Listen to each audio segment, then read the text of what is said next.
if you have the same or similar content available under different URLs। कहता है भाई अगर आप ही की वेबसाइट है और उसके मुख्तलिफ URLs हैं और उसके मुख्तलिफ URLs के ऊपर आपका जो कंटेंट है वो एक से ज़्यादा दफ़ा है, यानी कि रिपीट हुआ हुआ है। मतलब कुछ कंटेंट है जो होम पेज पे लिखा हुआ है, लैंडिंग पेज पर वही वाला content for example about us पे भी लिखा हुआ है, तो इसका मतलब क्या हुआ? डुप्लीकेट हो गया। मतलब दो दो वर्जन हो गए ना, एक पड़ा हुआ है उधर। अब क्राउडलर ने जब आपकी वेबसाइट को रैंक कराना है तो वो क्या समझेगा कि भाई कौन से पेज को रैंक कराऊं, पहले यूआरएल को रैंक कराऊं कि दूसरे यूआरएल को रैंक कराऊं, क्योंकि कंटेंट तो दोनों पर एक जैसा है आएगा। तो आपका तो कंटेंट तो दोनों ही आपके हैं, तो आना तो एक ही चाहिए ना ऊपर पेज। ये बात बताने के लिए कि भाई एक ओरिजिनल है और एक कॉपी है, हम कैनोनिकल का टैग इस्तेमाल करते हैं। कहाँ पर इस्तेमाल करते हैं? यानी कि जहाँ पर डुप्लीकेट होता है वहाँ पर हम लिख देते हैं।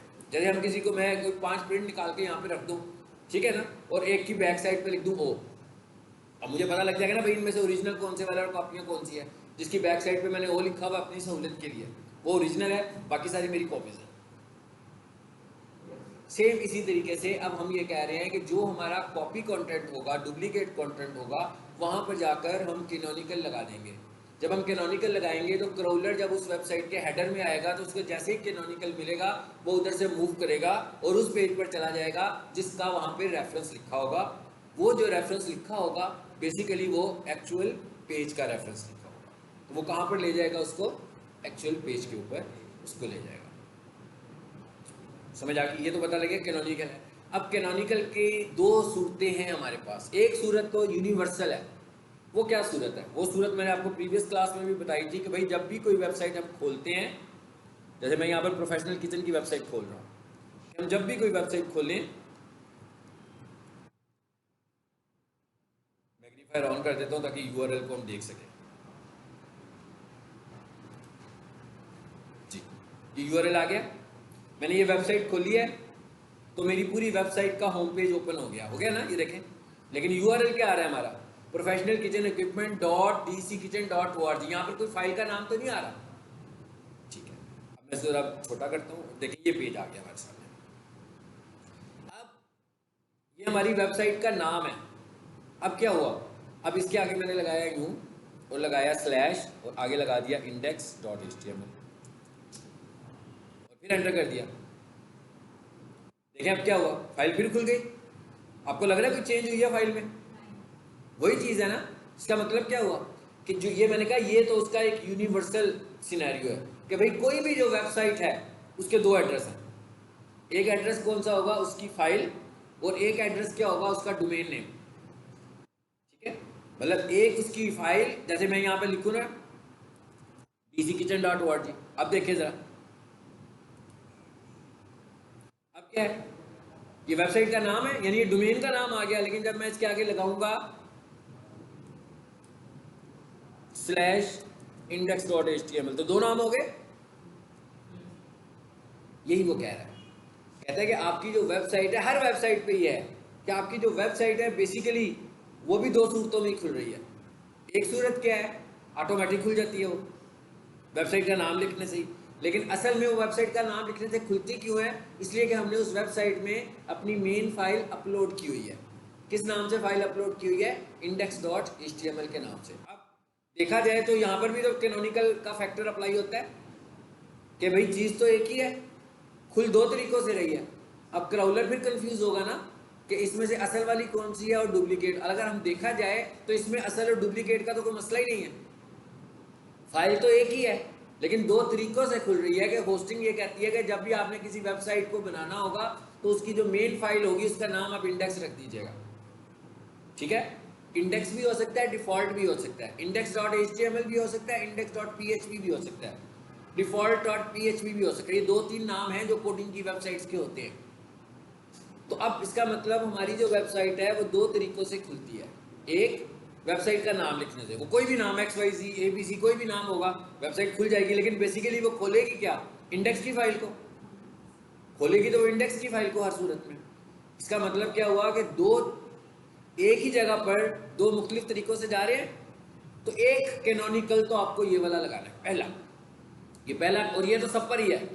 ये एसईओ का बहुत स्ट्रॉन्ग फैक्टर है, पहला फैक्टर है। कह रहा भाई वेबसाइट की एसईओ कर रहे हो तो सबसे पहले तो ये वाला कैनोनिकल लगा होना चाहिए आपकी वेबसाइट के ऊपर। नहीं लगा होगा तो वो गूगल आपको कहेगा कि भाई इसमें कैनोनिकल नहीं है, लगाओ, ये वीक फैक्टर है आपका, तो मैं लगाऊंगा। तो ये कैनोनिकल कैसे लगाना है हमने, इस फाइल को खोलो,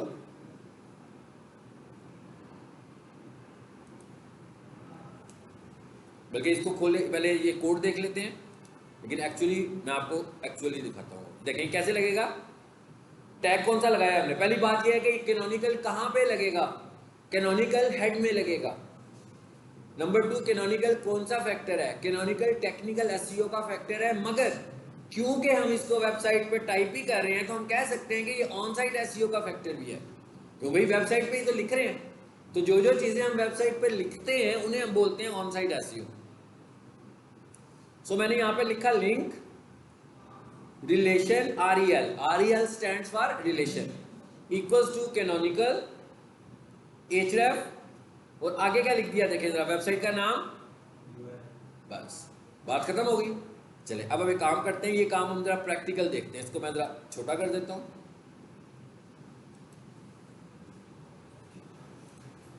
इधर आए, इस पर आ जाते हैं।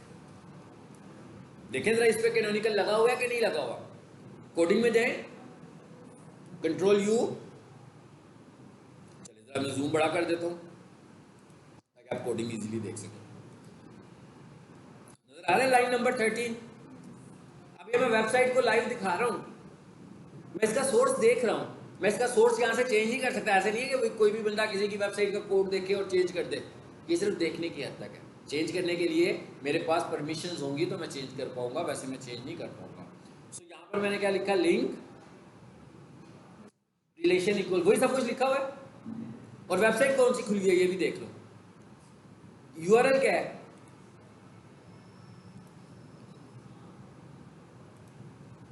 यूआरएल क्या है जी,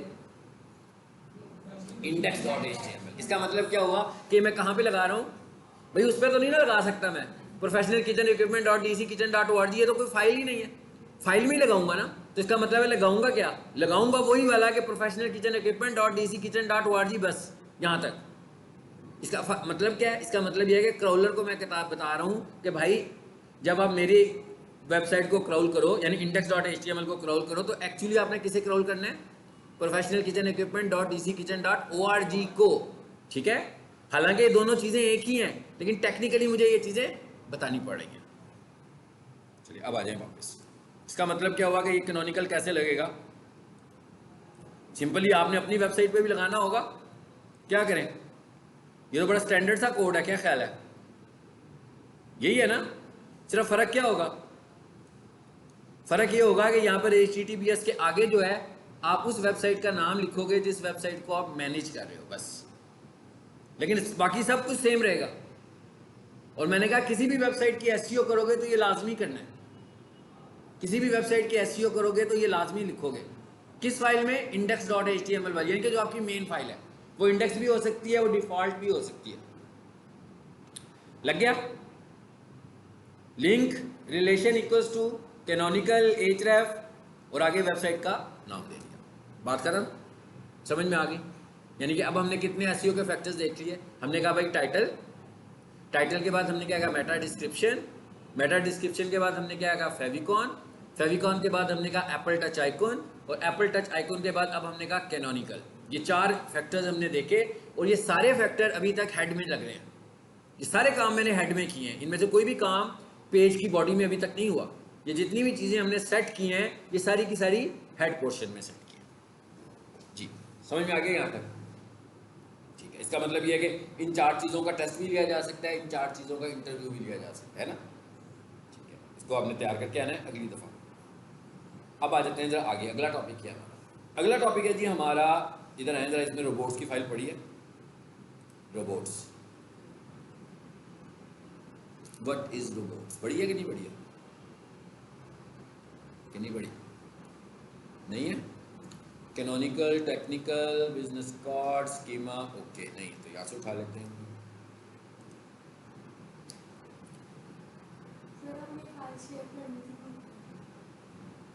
जी फाइल,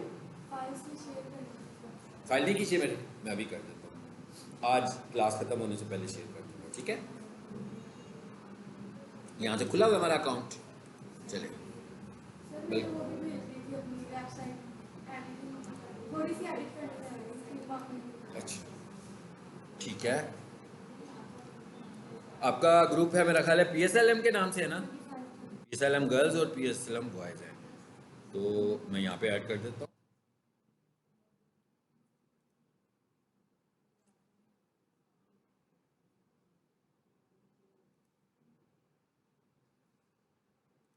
PDF फिर रहना ना जाए, पहले ही कर देते हैं।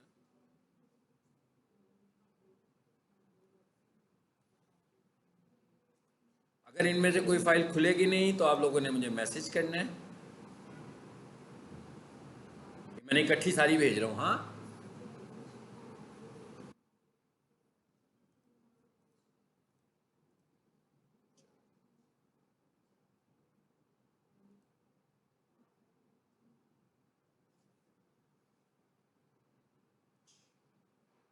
ताकि रह ना जाए काम हमारा।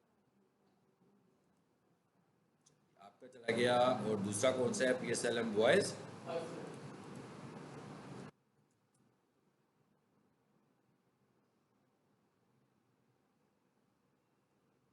आपका ग्रुप नहीं आ रहा ऊपर?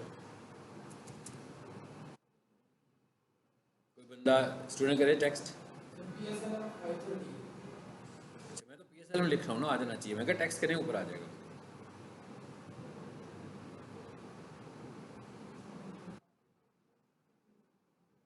नहीं आ रहा,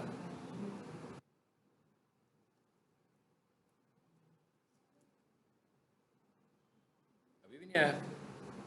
चलो आप टेक्स्ट कर दो, आ जाता है मेरे पास।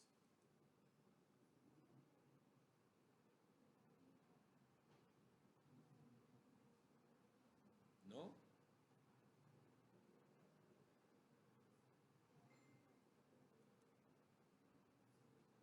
PSLM, हाँ ये लिख रहे थे, फिर भी नहीं आ रहा था। चलो कोई बात नहीं।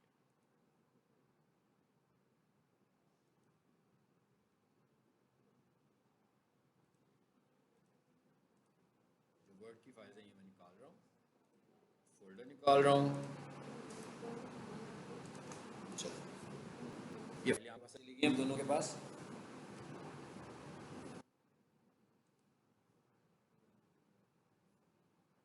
अब हम देख रहे थे रोबोट्स की फाइल का, यहाँ नहीं है अगर तो रोबोट्स।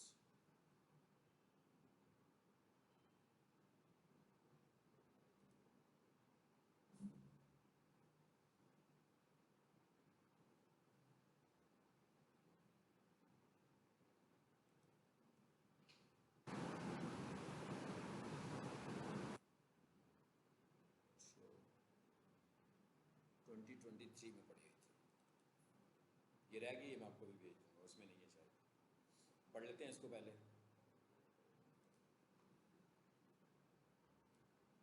जी। एक और हमारे पास टेक्निकल एसईओ का फैक्टर है, रोबोट्स। लेकिन इसे पढ़ने से पहले ना हमें एक चीज़ और पढ़नी चाहिए। क्या पढ़नी चाहिए बोला? Site map. साइट मैप क्या होता है, ठीक है, क्योंकि ये एसोसिएटेड है साइट मैप के साथ। तो पहले हम साइट मैप को देख लेते हैं कि what is site map. Site map क्या होता है? साइट मैप हमारी वेबसाइट का स्ट्रक्चर है, ठीक है। ये देखिए इधर है, छोटा सा इसकी डेफिनेशन देख लेते हैं। What is site map, just ये लिखा मैंने जी। A sitemap is a file where you provide information about the pages, videos and other files on your site and the relationship between them. कहते हैं इसमें क्या करते हैं, बेसिकली आप अपनी पूरा स्ट्रक्चर बता देते हैं कि आपकी वेबसाइट के अंदर जो चीज़ें हैं वो क्या हैं, कौन कौन सी फाइलें हैं, कौन कौन सी इमेजेस हैं। इसको हम और आसानी से ये कह देते हैं कि हम अपनी वेबसाइट का स्ट्रक्चर मेन्यूज़ की शक्ल में बता देते हैं।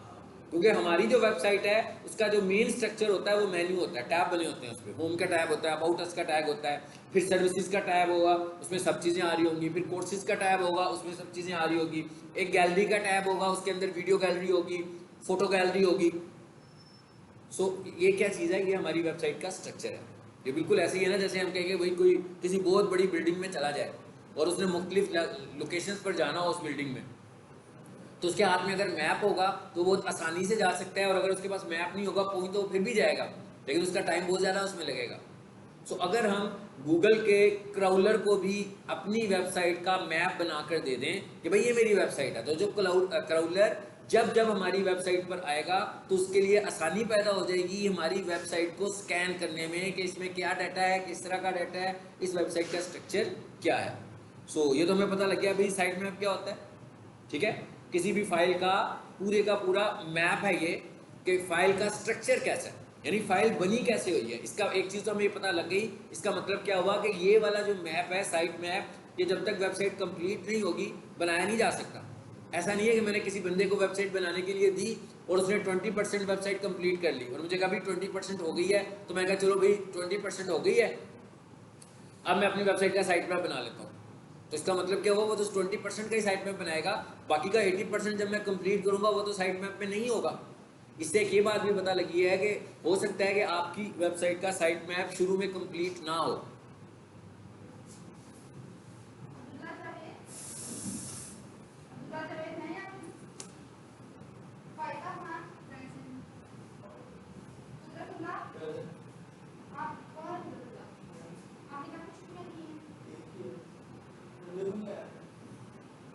जी जी, एक दिन ही रेगुलर है स्टूडेंट।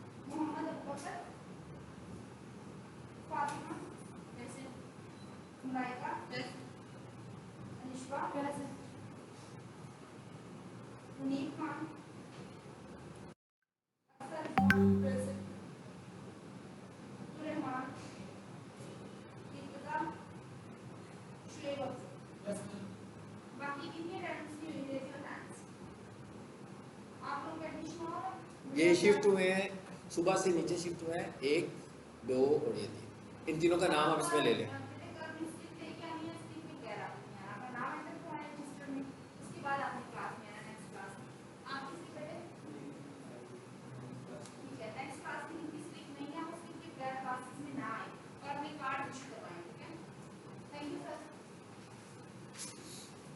वापस आ जाएंगे।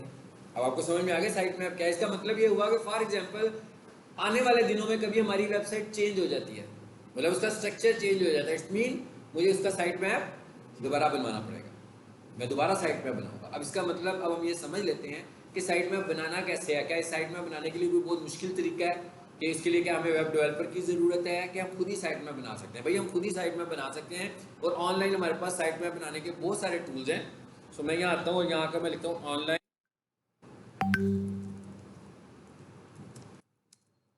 Site map generator. ठीक है, मैंने लिख दिया ऑनलाइन साइट मैप, जिसका मतलब क्या हुआ, साइट मैप खुद ब खुद ही बनने वाला है, मतलब मुझे इसमें कुछ एफर्ट नहीं करनी, मुझे साइट मैप का कॉन्सेप्ट पता होना चाहिए।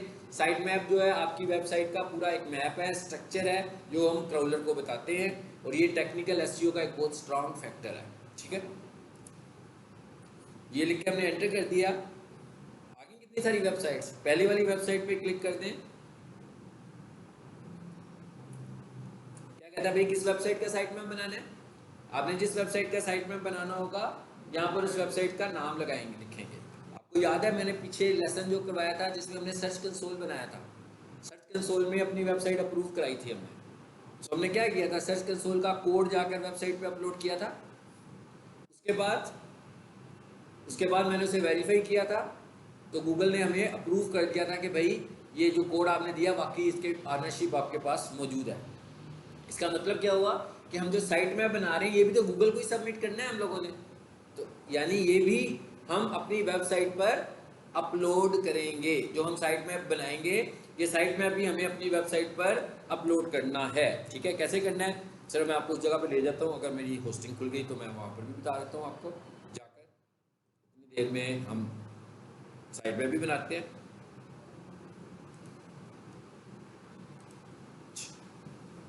जी आ गई इधर, मैं होस्टिंग में जा रहा हूँ, ये मेरा होस्टिंग अकाउंट है।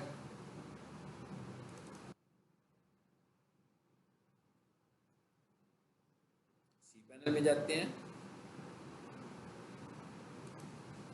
अब जरा साइट मैप बनाने लगे थे हम पहले, ये वेबसाइट के अंदर आ गए हम। सिंपली क्या ख्याल है, क्या करना चाहिए साइट मैप बनाने के लिए, क्या करना चाहिए? सिंपल फाइल का एड्रेस देंगे तो साइट मैप बन जाएगा हमारा। बना लेते हैं। फॉर एग्जाम्पल यहाँ पर हमने कौन सी वेबसाइट दी है, किप्स कॉलेज। आपने जिस वेबसाइट का भी साइट मैप बनाना होगा, पहली बात ध्यान में रखें, प्रैक्टिस करने के लिए आप जिस वेबसाइट का मर्जी बना लो, लेकिन साइट मैप अप्रूव कराने के लिए आपके पास वेबसाइट की ऑनरशिप भी होनी चाहिए, ठीक है। तो जब हम बना रहे होंगे, रियली बनाएंगे, तो वेबसाइट की ऑनरशिप होगी, लेकिन आपने घर में जाके प्रैक्टिस करनी है भाई, किसी भी वेबसाइट का यूआरएल लें और बनाने की प्रैक्टिस कर लें, ठीक है। और आपकी वेबसाइट का यूआरएल ठीक होना चाहिए, यूआरएल आपने रॉन्ग नहीं लिखना यहाँ पे, ठीक है। इसका बेहतर तरीका क्या होता है, इसका सबसे अच्छा तरीका तो यही होता है कि भाई वेबसाइट को खोलो गूगल में और वहाँ से जाकर, जैसे मैं फॉर एग्जांपल मैं किप्स कॉलेज का बना रहा हूँ, तो मैंने सीधा सीधा क्या लिख दिया, किप्स कॉलेज ही लिख दिया। किप्स कॉलेज की वेबसाइट आ गई मेरे पास, मैंने यहाँ से पिक किया, ये देखें यहाँ से यूआरएल कॉपी किया, कोई एरर के चांसेस ही नहीं है, और यहाँ लाकर पेस्ट कर दिया। मैं कहा कोई एरर के, हाँ मैं टाइप करूँगा तो मैं गलती जरूर करूँगा, सो मैंने कहा जब भी हमने बनाना हो हम ऐसे बनाएंगे, इसको फिर मैं स्टार्ट करूँगा, ये देखिए बनना शुरू हो गया। मतलब इसमें आपकी कोई मैनुअल एफर्ट नहीं है, इसके लिए आपको कोई मैनुअल कोडिंग नहीं करनी, हालांकि ये साइट मैप कोड होगा, मगर हमें कोई मैनुअल कोडिंग नहीं करनी। देखिए बन गया, क्या कहते हैं, व्यू साइट मैप डिटेल्स। देखिए अब हमारे पास किप्स की ऑनरशिप तो नहीं है वेबसाइट की, मैंने बना लिया, यानी आप घर में प्रैक्टिस करने के लिए किसी भी वेबसाइट का साइट मैप बना सकते हो। फाइन, डाउनलोड का बटन दबाया था मैंने पहले कि नहीं, मेरा ख्याल नहीं दबाया, अब हो गया, ये आ गया जी। ये इस फोल्डर में जाए, इस फाइल का नाम क्या होता है, क्योंकि मैंने पहले भी कोई साइट पर बनाया होगा इसलिए उसके साथ 1 लिखा हुआ आ रहा है, 1 लिखा हुआ आ रहा है ना, इधर एस करो तो मैं पुराने साइट मैप को डिलीट कर देता हूँ। ये अब इसका नाम चेंज कर लें हम वापस, ये याद रखना है इसके नाम के साथ ऐसे नहीं होना चाहिए। हाँ, साइट मैप की फाइल का नाम, जैसे उस फाइल का नाम पक्का नाम था ना index.html, साइट मैप की फाइल का नाम भी है साइट मैप .xml।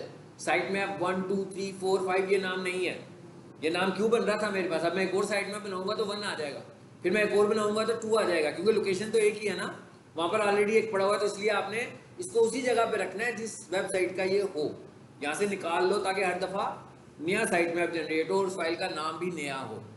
अब मैं क्या करूंगा, इस फाइल को सीधा सीधा अपलोड कर दूंगा। कहां पर अपलोड करूंगा, जहां पर मेरी वेबसाइट पड़ी हुई है, ठीक है, इसीलिए मैंने ये खोला था ताकि आप देख लो। ये देखें, फॉर एग्जांपल मैं कहता हूं मेरी वेबसाइट ये पड़ी हुई है जी, सपोज कर रहे हैं ना, मिसाल के तौर पर मैं कहता हूं ये मेरी वेबसाइट है, तो इसका मतलब है क्या करूंगा, यहां पर अपलोड कर दूंगा, अपलोड पर जाऊंगा, सिलेक्ट में जाऊंगा, कहाँ रखी थी मैंने, डाउनलोड्स में, यहाँ पर जाऊंगा, ये हम लाइव कर रहे हैं काम, ये होस्टिंग होगी तो हम कर पाएंगे, इसके लिए आपके पास होस्टिंग अकाउंट होना जरूरी है, ठीक है। तो जिन लोग आपके पास तो होस्टिंग नहीं है ना, इसलिए आप मेरी वीडियो को देख के प्रैक्टिस कर सकते हैं। तो मैं इसको चूज करूंगा और ओपन कर दूंगा, मैं आपके सामने बिल्कुल लाइव अपलोड भी कर दिया, देखें जरा हो गया कि नहीं हुआ, वापस जाए जरा, बैक किया ना मैंने, अपलोड हो गया था, ग्रीन बटन आया था,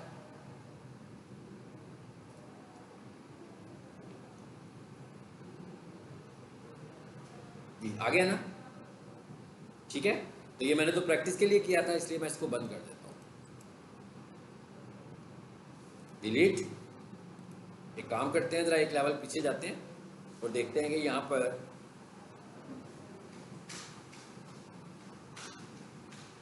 पब्लिक HTML का फोल्डर पड़ा हुआ है, इसे खोलो। आपको भी मैंने पब्लिक HTML का फोल्डर ही भेजा था ना, अब आपको पता लग गया होगा कि मैं इसी का बैकअप लेकर आपको भेजा हुआ है एक्चुअली, जिस पे आप काम कर रहे हो। तो जब आप वेबसाइट बनाओगे तो यहाँ पर लाकर उसे अपलोड कर दोगे तो वेबसाइट चल पड़ेगी आपकी ऑनलाइन। अच्छा, अब फॉर एग्जाम्पल हम कह रहे हैं भाई ये वाली थी हमारी वेबसाइट, चलिए जी ये देख लेते हैं, अल्लाह मशफ़ात रसूल, मेरा ख्याल है इसमें देखें साइट में पड़ा हुआ कि नहीं पड़ा हुआ, नहीं हुआ तो हम बना देते हैं, फिर अभी आप लोगों के सामने मैं बनाता हूँ, मेरा ख्याल है पड़ा हुआ, ये नीचे नजर आ रहा है, आ गया ना नजर, ये पड़ा हुआ साइट मैप मैंने ऑलरेडी बनाया हुआ है। ओके चले, अब ये इसका मतलब पता लग गया हमें जी साइट मैप कैसे बनाते हैं। अब साइट मैप जब बन जाएगा, पहले बनाएंगे फिर अपलोड करेंगे। फॉर एग्जांपल अगर मैं साइट मैप को पढ़ने की कोशिश करूं तो देखिएगा ये है क्या एक्चुअली, बल्कि इसको यहां से पढ़ने की बजाय ना हम यहां से नहीं पढ़ते हैं, हम इसको लाइव साइट से पढ़ते हैं इधर से। अभी मैंने एक वेबसाइट बताई थी कि उसका मैंने साइट मैप बनाया है, अल्लामा शफात रसूल बताया ना आपको। तो हम देखते हैं, चेक कैसे करते हैं कि भाई साइट मैप बना भी हुआ है कि साइट मैप नहीं बना हुआ। सो मैं यहाँ आकर लिखता हूँ अल्लामा शफात रसूल, ये वेबसाइट खोली पहले मैंने, मैं तो साइट मैप चेक करने आ रहा हूँ। सो यहाँ आकर मैं लिखूंगा स्लैश, पहले क्या लिख रहे थे, इंडेक्स फाइल को खोलने के लिए ना। अब साइट मैप को चेक करने के लिए इस फाइल का नाम लिख दूंगा, site map dot X M L, ये नाम है इसका। आ गया, देख रहे ना, यूआरएल लिखा हुआ है, ये कोडिंग खुद ब खुद हो गई है, हमने नहीं किया। ये कोडिंग थी साइट मैप की, लेकिन हमें ये कोडिंग करने की जरूरत नहीं पड़ी, ऑटोमेटिक हो गई। तो इसका मतलब हुआ कि ये लाइव चेक किया मैंने, लाइव चेक किया ना, लोकल तो नहीं किया। तो इसका मतलब क्या हुआ कि इसका साइट मैप बना भी हुआ है, ठीक है, इसका साइट मैप हम लोगों ने बनाया हुआ है। सेम इसी तरीके से हम किसी और वेबसाइट का भी देख लेते हैं। सोफा कारपेट वॉशिंग सर्विसेज, इसका बना हुआ है कि नहीं बना हुआ, देखते हैं। Slash site map dot XML, बना हुआ है ना इसका भी। तो ये क्या तरीका है चेक करने का कि साइट मैप है कि नहीं है। जरा किप्स का देखें, बना हुआ है कि नहीं बना हुआ।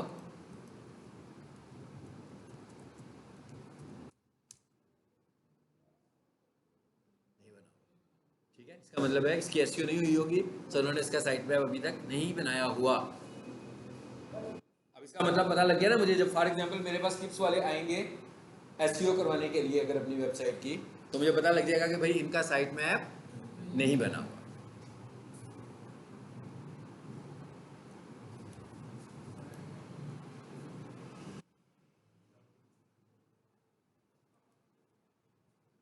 जब हमारे पास कोई वेबसाइट आती है ना एसईओ के लिए, तो हम सबसे पहले क्या करते हैं, उसके एनालिसिस करते हैं। हम ये देखते हैं कि भाई इसके अंदर कौन कौन सी एसईओ अप्लाई हुई है और कौन सी नहीं हुई। तो ये भी मैंने देखा कि भाई इसके ऊपर तो साइट मैप नहीं लगा हुआ, तो मुझे इसका साइट मैप भी चेक करना है। एनीवेज ये वाला काम हो गया।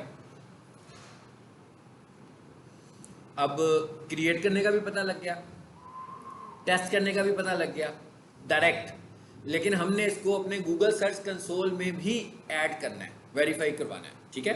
फॉर एग्जांपल मेरा सर्च कंसोल है, इसके सर्च कंसोल पर जाते हैं, जोन सा, बल्कि इसके पे नहीं जाते, दूसरी वेबसाइट के सर्च कंसोल पर चले जाते हैं। जो अभी मैं सोफे वाला चेक करा रहा था आपको, उसके सर्च कंसोल को खोल लेते हैं। सर्च कंसोल बताया ना कैसे खोलते हैं, कौन बताएगा मुझे। मैंने कहा था मेन्यू में भी आता है जी, मेन्यू का भी हमने कहा था कि मेन्यू में भी हमें नजर आ जाता है सर्च कंसोल। देखें ऊपर ही आ रहा है, नहीं ये सर्च है, ये नहीं है सर्च कंसोल। और देखें जरा नीचे, देखें नीचे आ रहा है कहीं के नहीं आ रहा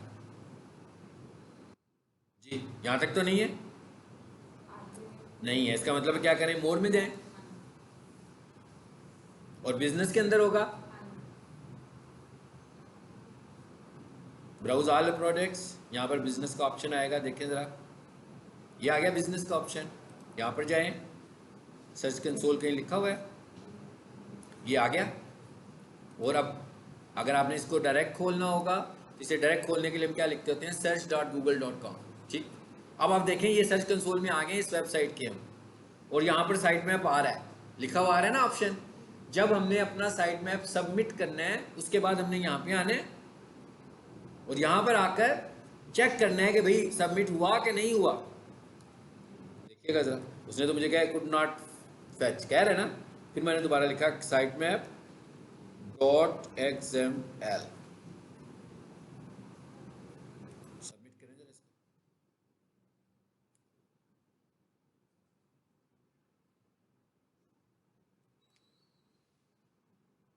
जी हो गया, सक्सेस का मैसेज आ गया, तो साइट मैप सबमिट हुआ हुआ है, इसका मतलब है इसका भी।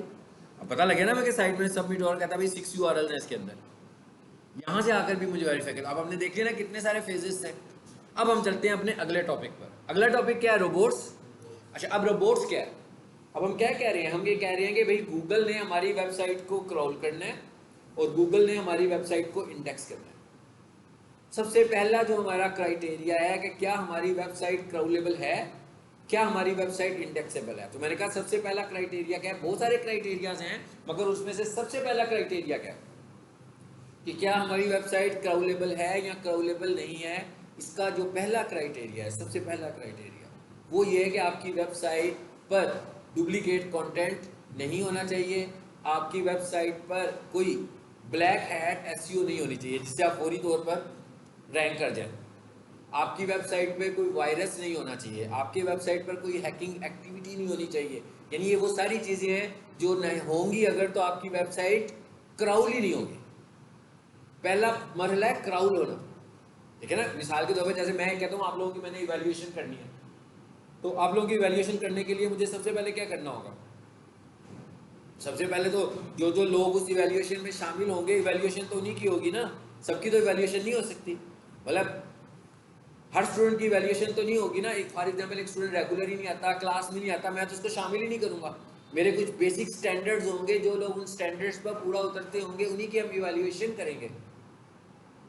इसका मतलब क्या हुआ कि एक पहला स्टैंडर्ड है क्राउल का, जो क्राउलिंग में आ जाएंगे तो समझो वो बेसिक स्टैंडर्ड उसने पूरे किए हैं। अब उसके बाद आगे जो उसके सब फैक्टर्स हैं, जो टाइटल था, जो मेटा था, जो कैनोनिकल था, जो फेविकॉन था, जो एप्पल टच आइकॉन था, यानी जो आप लोगों ने पढ़ लिया अभी तक, मैंने उनके नाम लिए।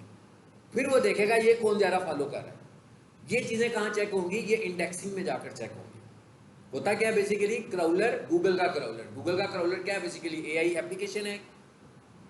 वो आपकी वेबसाइट को, बल्कि सबकी वेबसाइट को, इंटरनेट के ऊपर जितनी भी वेबसाइट्स हैं, इंटरनेट पर आता है, स्कैन करता है टॉपिक वाइज वेबसाइट्स को, और वेबसाइट का डाटा उठाता है और जाकर इंडेक्सिंग सर्वर में रख देता है। लेकिन किन वेबसाइट्स को क्राउल करता है? जो रूल्स को ओबे कर रही होती हैं। जो रूल्स को ओबे नहीं कर रही होती उनको इग्नोर कर देता है। जब इसका मतलब क्या होगा कि जो रूल्स को ओबे नहीं करी वो तो किसी लिस्ट में ही शामिल नहीं है, तो उनके तो रैंक होने के चांसेस ही कोई नहीं है। रैंक होने के चांसेस सिर्फ उन्हीं के ही हैं रैंक, लेकिन वो रैंक नहीं कर रहा क्राउलर। क्राउलर पहली स्टेप में उनको फिल्टर कर लेता है कि भाई ये वेबसाइट है जिनका आपस में कंपटीशन है। उसके बाद जाकर इंडेक्सिंग सर्वर पे रख देता है, उस सर्वर के ऊपर सारे स्टैंडर्ड्स पड़े हुए हैं। अब वो स्टैंडर्ड चेक कर रहे हैं कि भाई ये वेबसाइट ज़्यादा बेहतर है कि दूसरी वेबसाइट ज़्यादा बेहतर है। उसके हिसाब से आपकी वेबसाइट शफल होती रहेगी। शफल होने का मतलब जैसे मैं कहूँ क्राउल होती रहेगी, कभी ऊपर जाएगी कभी नीचे जाएगी। नीचे क्यों जाएगी? कि भाई दूसरा बंदा आपसे ज़्यादा स्टैंडर्ड फॉलो कर रहा होगा तो वो ऊपर आ जाएगा, जब आप उससे ज़्यादा स्टैंडर्ड फॉलो करोगे तो आप ऊपर आ जाओगे। सो इसको हम बोल रहे हैं कि क्राउलिंग साथ साथ होती रहेगी हमारी, ठीक है। अब ये सारा काम कैसे होने लगा हुआ है? गूगल हमें ये कहता है कि भाई आप इस तरह करोगे, आप क्राउलर को थोड़ा सा असिस्ट कर सकते हो। कैसे असिस्ट कर सकते हो? कि भाई उसने तो इतनी सारी वेबसाइट्स को स्कैन करना है, तो आप क्राउलर को बता दो कि भाई ये मेरी वेबसाइट है, इसमें से ये वाला पार्ट स्कैन होने वाला है और ये वाला पार्ट स्कैन होने वाला नहीं है। इसका क्या मतलब हुआ? इसका मतलब ये हुआ भाई वेबसाइट पे बहुत सारे पेजेस हैं जिन्हें आप रैंक कर रहे हो, और बहुत सारे सपोर्टिंग पेजेस भी हैं जिनका रैंकिंग से कुछ लेना देना ही नहीं है। तो कहता है भाई आप बता दो कि भाई इसको रैंक, इसको क्राउल करो और इसको क्राउल ना करो, ताकि आप क्राउलर का काम आसान कर दोगे, उसके लिए थोड़ी सी आसानी पैदा करोगे। तो लाजमी बात है जब हम क्राउलर के लिए आसानी पैदा करेंगे तो इसका क्या मतलब हुआ? भाई सिंपल सी बात है कि जब मैं क्राउलर को इजी करने लगा हूँ तो मेरे चांसेस बढ़ रहे हैं, मेरे चांसेस ज़्यादा बढ़ने लगे हुए हैं ना। तो इसलिए इसके लिए हमें क्या करना पड़ता है? एक फ़ाइल बनानी पड़ती है।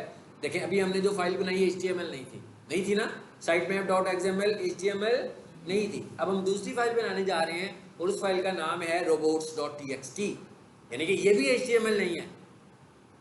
रोबोट्स की जो फाइल है ये भी टेक्निकल एसईओ का फैक्टर है, ठीक है।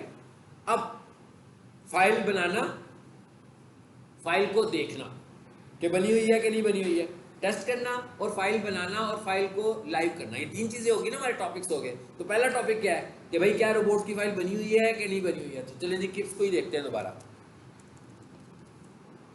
किप्स मैंने मेरा ख्याल यहाँ खोला था, यहीं पे खोला था ना, अगली में किप्स कॉलेज लिखते हैं, चेक करते हैं जी इसकी क्या रोबोट्स की फाइल बनी है कि नहीं बनी हुई है। वही तरीका, क्या तरीका? URL के आगे जाकर फाइल का नाम लिख देंगे, फिक्स नाम है, हर वेबसाइट के लिए फिक्स नाम है। मिलियंस ऑफ मिलियंस, जितनी भी ट्रिलियंस ऑफ ट्रिलियंस वेबसाइट्स हैं, सबकी रोबोट्स फाइल का नाम robots.txt ही होगा। वेबसाइट का नाम चेंज होगा, रोबोट्स फाइल का नाम सेम होगा। नो, पता लग गया ना? इसकी भी नहीं है। चलो अब एक काम करते हैं, प्रोफेशनल किचन की देखते हैं।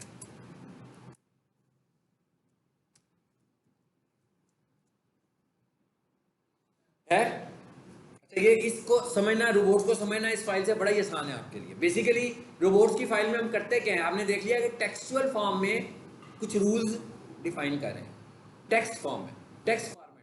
पहला रूल क्या है, यूजर एजेंट। दूसरा रूल क्या है, अलाउ। तीसरा रूल क्या है, डिसअलाउ। चौथा रूल क्या है, साइट में। इस चारों रूल्स में से आपको एक रूल तो समझ में आ ही रहा होगा, आखिरी वाला, क्योंकि अभी अभी हम करके आए हैं कि भाई हमने साइट मैप बना लिया, फिर हमने इस फाइल में आकर बता दिया उसको कि भाई मेरा साइट मैप बना हुआ है और ये है, क्योंकि हमने बना भी लिया, हमने अपलोड भी कर दिया। अगर आपने अभी तक अपलोड नहीं किया और सर्च कंसोल में प्रूफ भी करा दिया, तो फिर यहां पर आकर आप क्या रूल बनाओगे, साइट मैप कॉलन, आगे पूरी की पूरी वेबसाइट का नाम इंक्लूडिंग साइट मैप। ये देखें जरा, ये क्या चीज है वाला, कंट्रोल सी कंट्रोल वी, आगे पूरे का पूरा बेसिकली मैंने किया क्या था, साइट मैप खोला, राइट क्लिक किया, कॉपी किया और लाकर कहां कर दिया, क्या कर दिया जी, वहां पे जाकर हमने पेस्ट कर दिया। यहाँ पे लाकर लिखा था साइट मैप कॉलन। अच्छा, ये लाइन तो समझ में आ गई। इसका मतलब क्या हुआ कि जिस वेबसाइट की भी रिपोर्ट फाइल बनाओगे आखिरी लाइन में ये लिखना है, site map colon site map का URL, site map colon site map का यूआरएल। आखिरी रूल ये हो गया। पहला रूल क्या है, user agent, user agent colon small letters में लिखा हुआ। इसका मतलब क्या है, यूजर एजेंट्स का मतलब है, यूजर एजेंट हम बोलते हैं सर्च इंजन्स के क्राउलर्स को। यूजर एजेंट हम बोलते हैं सर्च इंजन के क्राउलर्स को, मतलब गूगल का सर्च इंजन, माइक्रोसॉफ्ट का सर्च इंजन, याहू का सर्च इंजन, ब्ला ब्ला, जितने भी सर्च इंजन है भाई सबके सर्च इंजन। तो मैं क्या कह रहा हूँ, user agent colon asterisk. Asterisk का मतलब क्या होता है, ऑल, यानी एक वाइल्ड कार्ड कैरेक्टर है, ऑल को रिप्रेजेंट करने के लिए इस्तेमाल करते हैं। सो हम कहते हैं यूजर एजेंट कॉलन स्टैरिक। इसका क्या मतलब हुआ, ऑल क्राउलर्स ऑफ सर्च इंजन, यानी भाई जितने भी सर्च इंजन है ना, सारों के क्राउलर मेरी वेबसाइट को क्राउल करें, ताकि क्राउल करेंगे तो तभी उनकी लिस्टिंग में मैं आऊंगा ना। तो ये मैंने मेंशन कर दिया, यानी इसका मतलब पहली लाइन भी समझ में आ गई। पहली लाइन में क्या इंफॉर्मेशन दे रहे हैं कि भाई सारे सर्च इंजन मेरी वेबसाइट को क्राउल करें। इसको लिखने का क्या तरीका है, user dash agent colon asterisk. अच्छा, उसके बाद आगे क्या लिखा हमने, अलाउ और डिसअलाउ। एक रूल है अलाउ कॉलन, मैंने क्या कहा, सब कुछ अलाउ कर दो, लेकिन बीच में से मुझे सिर्फ एक ये वाला फोल्डर जो था ना, ये डिसअलाउ करना था, ये वाला फोल्डर। सो मैंने क्या कहा भाई, इस फोल्डर को डिसअलाउ कर दो। तो कैसे लिख दिया, डिसअलाउ कॉलन। फॉर एग्जाम्पल मेरे पास एक और फोल्डर भी है जिसका नाम है टेम्प, तो मैं क्या करूंगा फिर, ये मैं इसको इधर ले आता हूं ताकि आपको टाइपिंग करके भी बता दूं। तो ये फाइल तो नोटपैड में बना लें, क्योंकि ये ऑलरेडी टेक्स्ट फाइल है, नोटपैड में बनती ही टेक्स्ट फाइल है। हाँ, तो मैं कहता हूँ इसको बनाइए नोटपैड में लेते हैं। अब मैं ये कह रहा हूँ कि इसके अलावा एक और फोल्डर भी है मेरे पास जी, वीडियोस का एक फोल्डर पड़ा हुआ है जिसमें मैंने अपनी लेक्चर की वीडियोस रखी हुई हैं। अब इसका वेबसाइट से तो कुछ लेना देना नहीं है ना। एक और फोल्डर है, इसके अंदर मैंने क्या रखा हुआ है जी, इसमें एक टेम्प का फोल्डर बनाया हुआ है, कुछ टेम्परेरी डाटा जो मैंने रखा होता है। इसका मतलब है ये भी कोई उससे रिलेट नहीं कर रहा होगा। इसका मतलब ये वेरी करेगा यूजर टू यूजर, उसे क्या चीज़ें डिसअलाउ करवानी है, लेकिन स्टैंडर्ड ये एक डिसअलाउ हो जाएगी, इसलिए कि इसके अंदर एक सिस्टम फोल्डर होता है, इसका कोई काम नहीं होता सिवाय इसके कि होस्टिंग को चलाना। तो इसका मतलब इसका एसईओ से और वेबसाइट से तो कुछ लेना देना नहीं है, मगर ये होस्टिंग के लिए है। तो मैंने कहा भाई इसको स्कैन करने की ज़रूरत नहीं है आपको, इसको रैंक करने क्राउल करने की ज़रूरत नहीं है। बन गई हमारी फाइल। अब क्या करेंगे, इस फाइल को भी सेम वही काम करेंगे, सेव करेंगे और उसके बाद कहाँ पर अपलोड कर देंगे, जहाँ पर हमारी इंडेक्स की फाइल पड़ी हुई है, जहाँ पर हमारा साइट मैप पड़ा हुआ है, वहाँ पर इसको भी सेव करके अपलोड कर देंगे। कैसे सेव करेंगे, सेव एज टेक्स्ट लिखा हुआ आ रहा है, जहाँ पर भी सेव करना है। अभी फॉर एग्जाम्पल थोड़ी देर के लिए मैं सोच लेता हूँ कि भाई सपोज कर लेते हैं ये मेरी वेबसाइट है पूरी, हाँ, तो मैं यहाँ पर आऊँगा और यहाँ पर आकर क्या लिखूँगा, रोबोट्स। txt लिखने की तो ज़रूरत नहीं है, ऑलरेडी वो txt ही बन रही है।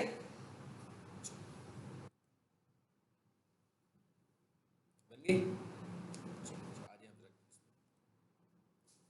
अब ये जो कुछ मैं एक्सप्लेन कर रहा था ना, ये सारी उसकी थ्योरी लिखी हुई आ रही है। हाँ, मैं जो कुछ एक्सप्लेन कर रहा था ये सारी उसकी थ्योरी है। What is robots file, robot file resides in the root directory of your website, यही बताया ना मैंने आपको। and give search engines crawler instruction as to which pages can crawl and index during the crawling and indexing process। ये भी बताया मैंने आपको, कभी वो बताता है कि भाई इसको क्रॉल करो और इसको क्रॉल नहीं करो। robots file is a plain text file that follow the robots exclusion standards। भाई रूल्स लिखे थे हमने, कुछ रूल्स थे वो अलाउ कर रहे थे, कुछ रूल्स थे वो डिसअलाउ कर रहे थे। उसके बाद क्या है, robot file consist of one और मोर रूल्स एनी। ठीक हो गया, ये सब कुछ मैंने आपको प्रैक्टिकली भी करके दिखाया, जो कुछ मैं पढ़ रहा हूँ। Each rule block or allow access for given crawler to a specific file path. यही कहा ना हमने कि भाई इस हिस्से को क्राउल करना है और इस हिस्से को क्राउल नहीं करना। अच्छा जी, आगे क्या हेडिंग लिखी हुई है, मैंने उसको भी देख लो जरा। रोबोट एक्सक्लूशन स्टैंडर्ड, ये समझ में आ गया कि रोबोट एक्सक्लूशन स्टैंडर्ड्स क्या होते हैं। द रोबोट एक्सक्लूशन स्टैंडर्ड्स का मतलब क्या है कि क्या चीज शामिल करनी है, और रोबोट एक्सक्लूशन स्टैंडर्ड के लिए मैं कौन सी लाइन लिखी हुई थी, डिसअलाउ। ठीक है, also known as robot exclusion protocol or simply robots file. कहता भाई ये रोबोट्स फाइल ही है जिसको हम बोल रहे हैं रोबोट एक्सक्लूशन स्टैंडर्ड्स। सो अगर आपसे ये पूछा जाए कि भाई ये रोबोट एक्सक्लूशन स्टैंडर्ड्स क्या होते हैं, कि रोबोट्स की फाइल में जो हम इंस्ट्रक्शंस इंफॉर्मेशन दे रहे होते हैं कि भाई क्या चीज़ इंक्लूड करना है और क्या चीज़ एक्सक्लूड करना है। जो चीज़ एक्सक्लूड करनी है वो एक्सक्लूशन स्टैंडर्ड है, जो कुछ इंक्लूड करना है वो तो एक्सक्लूशन स्टैंडर्ड नहीं हो सकता। आगे आ जाए, What happened if you don't have a robots file? भाई समझ में आ गया होगा इतनी देर से मैं बता रहा हूँ। अगर आपने रोबोट्स फाइल नहीं बनाई और आपकी वेबसाइट बहुत बड़ी है तो गूगल क्या करेगा, भाई पूरी वेबसाइट को हर दफा स्कैन करेगा। लेकिन एक चीज याद रखें कि गूगल का जो क्राउलर है उसका आपकी वेबसाइट को स्कैन करने का एक खास टाइम है, एक ऑटोमेटेड एप्लीकेशन है ना जो स्कैन करता है। तो इसका मतलब क्या हुआ कि कुछ टाइमिंग तो होगी ना, जैसे मेरे पीरियड की एक टाइमिंग है कि भाई कितनी देर के लिए मैं पढ़ाऊंगा, इसी तरह क्राउलर का भी कोई टाइम होगा कि भाई उसने कितनी देर क्राउल करना है। फॉर एग्जांपल आपने बताया ही नहीं कि क्या क्राउल हो और क्या क्राउल ना हो, तो वो क्राउलर जब आता है उसके पास लिमिटेड टाइम है और उस टाइम में वो उस हिस्से पर नहीं पहुंचता जो क्राउल होना चाहिए था, तो वापस गया। इसका मतलब है क्राउलर आया भी और उसको क्राउल इंफॉर्मेशन भी नहीं मिली सही तरीके से।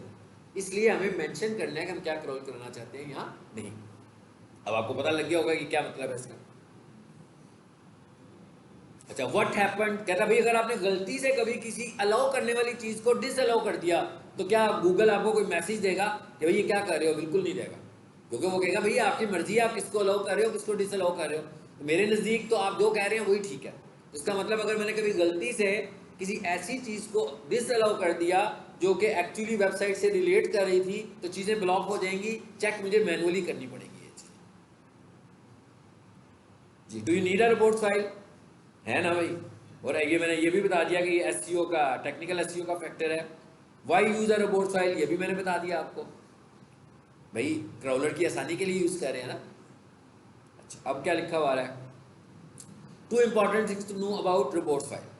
जी, पहली दो चीजें कहता है याद रखनी है कि जो रोबोट फाइल को हम इंफॉर्मेशन दे रहे हैं ये डायरेक्टिव्स हैं, ऑर्डर्स नहीं है। ऐसा नहीं है कि मैंने आज रोबोट फाइल बनाई और कल मैं गूगल में एक कंप्लेंट कर रहा हूँ कि भाई मैंने तो रोबोट फाइल बना दी थी तो मेरी वेबसाइट क्राउल क्यों नहीं होती है।